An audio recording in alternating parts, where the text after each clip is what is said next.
आयुर्वेद का एक सूत्र है, शुद्धो देहा मनुष्य यस्य सजीवति वर्षतम। अपनी देह को शुद्ध करो, अपने अंदर के अंगों की डिटॉक्सिफिकेशन करो, क्लीनिंग करो, डाइट ठीक करो, लाइफस्टाइल ठीक करो और 100 वर्ष तक स्वस्थ सुखी जियो। बीएमएस डॉक्टर्स हैं, सबने 5.5 साल की डिग्री ली है और इनको 5.5 साल की डिग्री में पूरे 5.5 साल यही सिखाया जाता है, क्या खाओ क्या नहीं खाओ, क्या ज्यादा खाओ क्या कम खाओ, किस मौसम में क्या खाओ, किस चीज के साथ किस चीज को मत खाओ। लेकिन मॉडर्न पैथी जो सो कॉल्ड एमबीबीएस जिनको हम बोलते हैं, उनकी 5.5 साल की डिग्री में डाइट नाम का चैप्टर ही नहीं होता।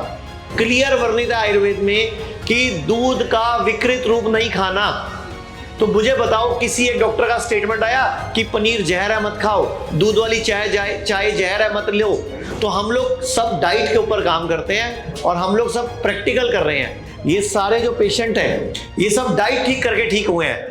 डॉक्टर साहब, एक चीज जानना चाहेंगे कि जैसे कैंसर का किसी को डिटेक्ट होता है तो फर्स्ट स्टेप में आदमी काफी घबरा जाता है और वो कीमो की तरफ चला जाए, रेडिएशन की तरफ चला जाए या एलोपैथिक की तरफ चला जाए। तो ऐसे में आप क्या सजेस्ट करते हैं कि फर्स्ट स्टेप क्या हो व्हेन डिटेक्ट?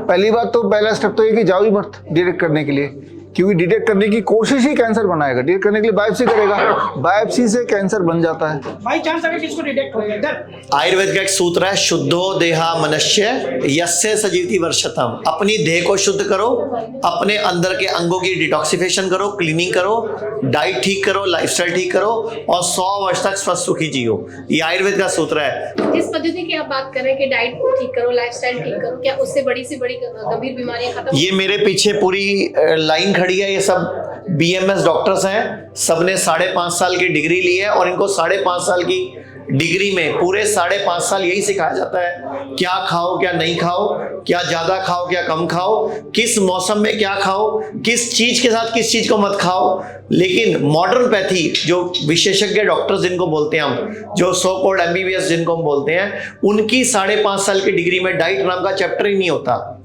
यही नहीं पता क्या खाना है क्या नहीं खाना, तो किस चीज के साथ किस खाना है। तो डाइटिशियन क्या बताते हैं, संडे हो या मंडे रोज खाओ अंडे।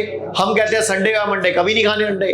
तो ये फर्क है आयुर्वेद में और डाइटिशियन में। डाइटिशियन कौन बना रहा है? डाइटिशियन भी तो इंडस्ट्री बना रही है ना। डाइटिशियन बोलते हैं दूध पियो, अरे ये भी तो बताओ किसका पियो। मुझे बताओ, गाय हमारी माता है, कहावत है, अकल बड़ी के भैंस, गई भैंस पानी में, काला अक्षर भैंस बराबर, जिसकी लाठी उसकी भैंस, भैंस क्या के बीन जाना, ये सारी भी तो कहावतें हैं ना। तो भैंस का दूध, गाय का दूध, जो दूध है, एक तो गाय भैंसों को इंजेक्शन लग रहे हैं, दूसरा क्या वो हजम हो रहा है, क्या वो हमारी बॉडी को सूट कर रहा है, क्या वो नकली तो नहीं है, क्या एक गाय भैंसे जंगल में चरने जाती हैं, क्या वो जड़ी बूटियां खाती हैं, क्या वो बच्चे नेचुरल पैदा करती हैं, कोई ध्यान थोड़ी दे रहा है। बस दूध पियो, कौन सा पियो। अच्छा, पनीर इतना बोला जाता है आज की डेट में, आयुर्वेद के पीछे डॉक्टर्स खड़े हैं, क्लियर वर्णित है आयुर्वेद में कि दूध का विकृत रूप नहीं खाना। तो मुझे बताओ, किसी एक डॉक्टर का स्टेटमेंट आया कि पनीर जहर है मत खाओ, दूध वाली चाय जहर है मत लो। तो हम लोग सब डाइट के ऊपर काम करते हैं और हम लोग सब प्रैक्टिकल कर रहे हैं। ये सारे जो पेशेंट हैं, ये सब डाइट ठीक करके ठीक हुए हैं, ये सब भरोसा करके ठीक हुए हैं, ये सब सूरज डूबने से पहले खाना खा के ठीक हुए हैं। और आयुर्वेद के अंदर तो इतने साल पहले श्लोक था, सम दोषा समाग्नि सम धातु चा मल क्रिया। हजारों साल पहले श्लोक हमारे ऋषि चरक ने, ऋषि सुश्रुत ने, ऋषि भागवत ने लिख दिया।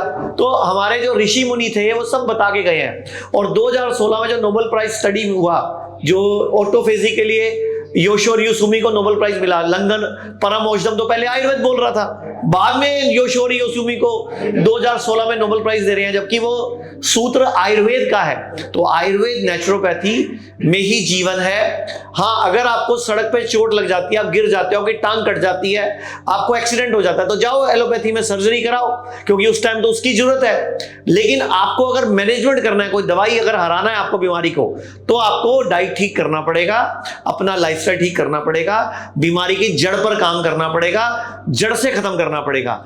एलोपैथी में बीमारी को दबाया जाता है, आयुर्वेद में बीमारी को भगाया जाता है। Choice is yours. Thank you sir. धन्यवाद जी। लोग कहते हैं आयुर्वेद गंभीर बीमारियों का इलाज नहीं कर सकता, लेकिन अगर पूरे भारत में कोई गंभीर बीमारी से परेशान है तो आयुर्वेद को ट्राई करने तो आ सकते हो ना, पंचकर्मा करा सकते हो, नुकसान तो कुछ होगा नहीं, लेकिन बॉडी हील कर गई तो जिंदगी आपकी बन जाएगी। और सभी प्रकार के हेल्थ इंश्योरेंस हमारे 120 सेंटरों पर चलते हैं।